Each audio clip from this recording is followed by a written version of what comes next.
Bridge Mohan योग केंद्र आरा इस दिव्य प्रांगण से आप सभी को आज बहुत बहुत शुभकामनाएं देते हुए आपको आज मैं कपालभाति करते समय हमारा चित्त कैसा हो, मन कैसा हो और करने से लाभ क्या मिलेंगे, उसकी विधियां क्या हैं, सावधानियां क्या हैं, ये सब मैं आज, क्योंकि रोज रोज जब अभ्यास करते हैं रोज रोज नए नए अनुभव होते हैं, उस अनुभव को मैं शेयर करने का रोज रोज प्रयास करता हूँ।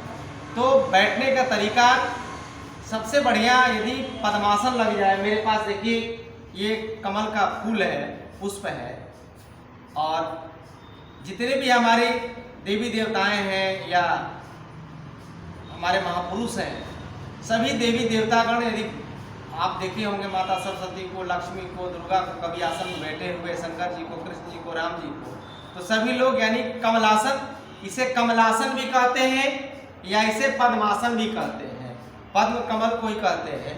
तो इसमें यदि बैठ गए तो सर्वोत्तम है, नहीं तो सुखासन या सिद्धासन में बैठ करके भी अभ्यास कर सकते हैं।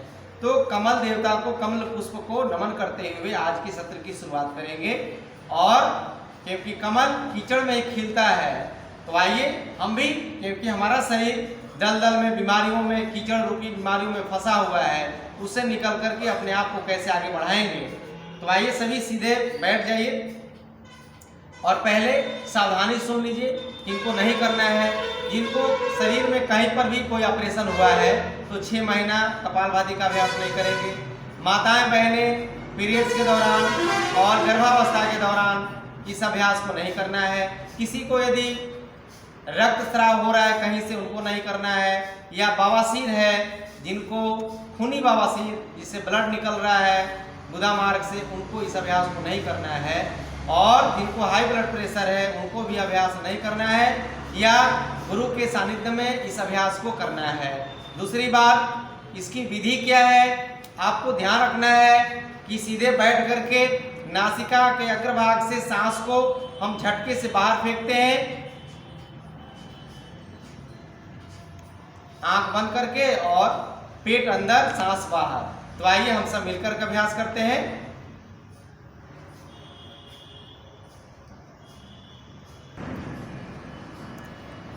कपालभाति का अभ्यास करते समय चित्त अर्थात मन की स्थिति क्या होगी, दशा क्या होगी, उस पर चर्चा करते हुए, क्योंकि उसी पर ये आपके लाभ निर्भर हैं।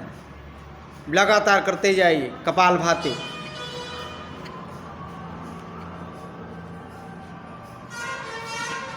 प्रार्थना के साथ अभ्यास करिए।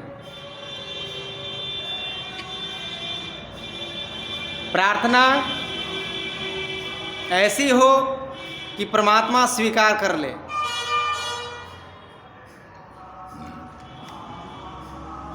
ये तभी स्वीकार होगा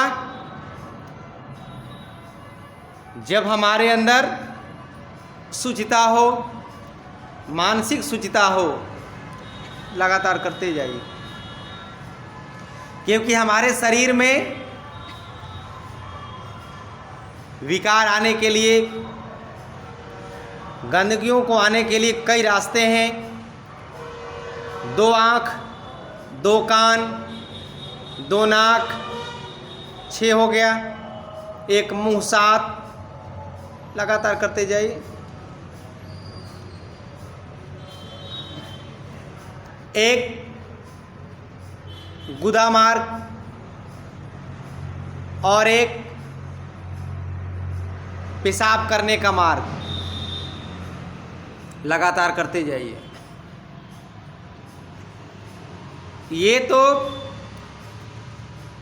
स्पष्ट रूप से, भौतिक रूप से दिखने वाले मार्ग हैं, जिनके माध्यम से लगातार हमारे अंदर विकार प्रवेश करते जाते हैं।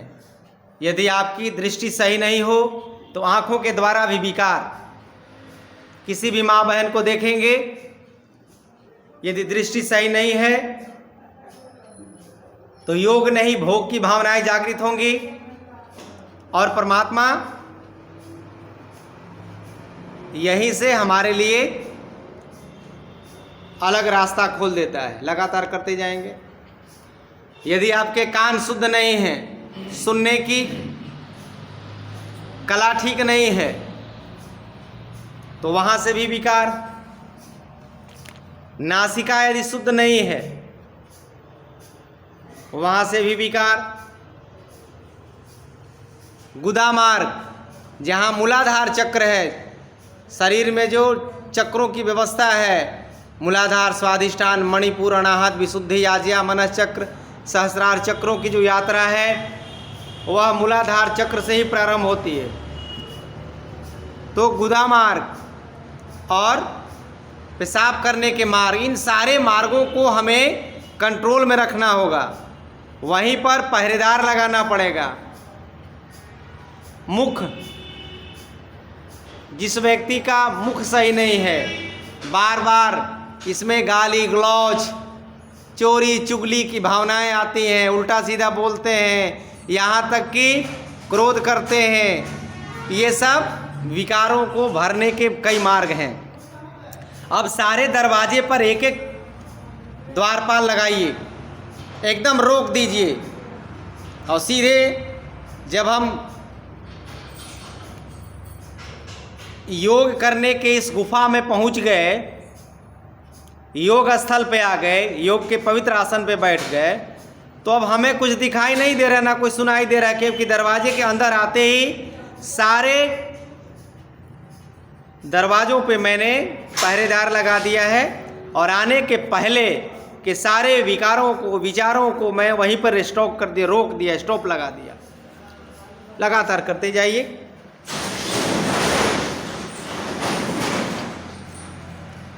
अब यहाँ से यात्रा आपकी शुरू हो रही है।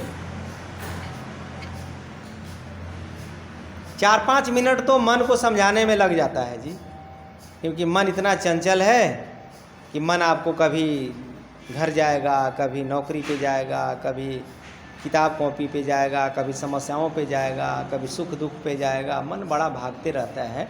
इसलिए मन की दशा एकदम बिल्कुल पवित्र करते हुए मन की तरंग मार लो, बस हो गया भजन। अब इसके फायदे क्या क्या हो रहे हैं, क्योंकि शरीर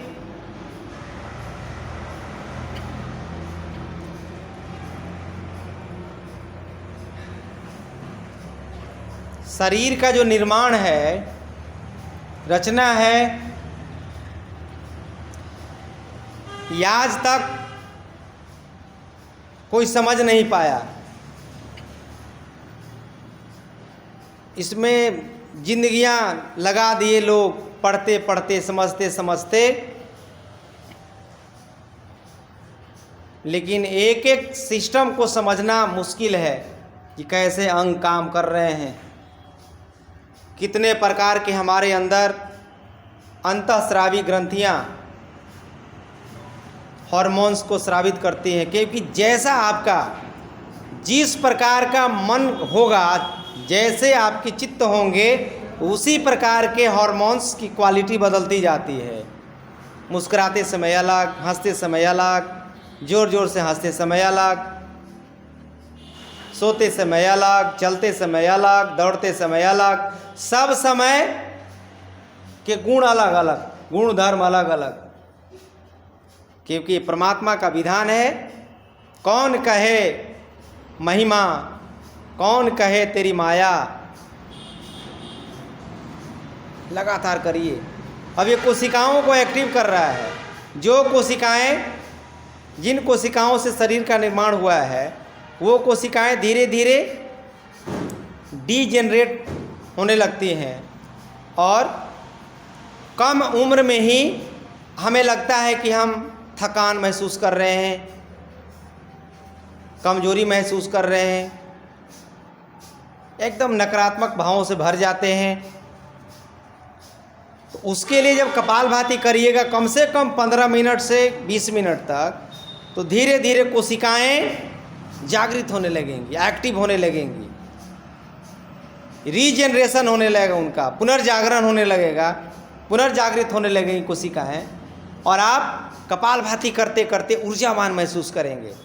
जब 15 मिनट का अभ्यास महीना 2 महीना करने लगिएगा, तो पता चलेगा कि मेरा तो कायाकल्प हो रहा है।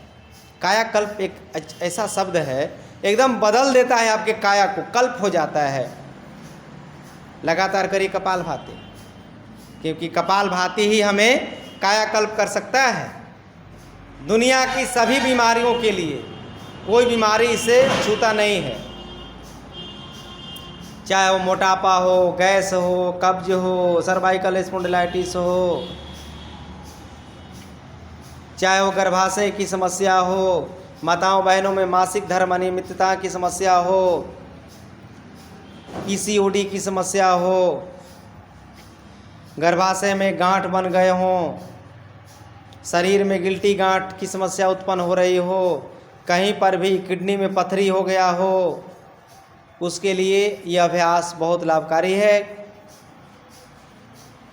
लगातार करते जाइए इसको करने से, क्योंकि कपालभाति हमारे नाड़ी शोधन कर रहा है, हमारे अंदर के नस नाड़ियों को शोधित कर रहा है, शुद्ध कर रहा है, तपा रहा है, योग की अग्नि को प्रज्वलित कर रहा है। यह योगाग्नि में हमको तपा रहा है। जैसे लोहे को हम क्या करते हैं, जलते हुए कोयले की भट्टी में जब घुसेड़ते हैं अंदर, और उधर से धोंकनी देखे हुए लोहार भाई का एक चमड़े का बॉक्स जैसा बना रहा था, पेट जैसा, आगे लाठी में रस्सी लटका होता है और एक नली उसी के पेट से निकला हुआ कोयले के अंदर निकलती है, और जब रस्सी खींचिएगा तो पेट अंदर और हवा कोयले के भीतर, और बुझी हुई अग्नि को वो जला देता। उसी से कपालभाति यह लिया गया है। एकदम सेम वही प्रक्रिया है। जब जब कपालभाति मारिएगा ऐसे खींचिए, यानी सांस को बाहर फेंकिए और आपके अंदर की अग्नि प्रज्वलित हो जाएगी, और तब देखिए आपका शरीर रूपी लोहा कैसे गर्म हो रहा है, कैसे लाल हो रहा है, और जो शब्द रूपी हथौड़ा मैं चला रहा हूँ उसको सुन करके जब उस पर चोट करिएगा तो उसकी आकृति में परिवर्तन हो जाएगा, आपके मन में, विचारों में परिवर्तन होगा, सोच में परिवर्तन होगा, बीमारियां दूर होंगी। बीमारियां तो बोनस में ठीक हो जाती हैं इससे, कपालभाति से। लगातार करिए, लगातार करिए, ज़बरदस्त अभ्यास। तो आइए एक बार सभी को ब्रिज मोहन योग चैनल में स्वागत करते हुए, अभिनंदन करते हुए आपसे यही आग्रह कि आपने धैर्यपूर्वक इस अभियान को देखा है तो आपका भी कर्तव्य है इस अभ्यास को दूसरे तक पहुंचाएं, दूसरे व्यक्ति भी इसका लाभ लें। तो ब्रिज मोहन योग चैनल को सब्सक्राइब कर देंगे, लाइक, कमेंट्स और शेयर जरूर करेंगे। धन्यवाद।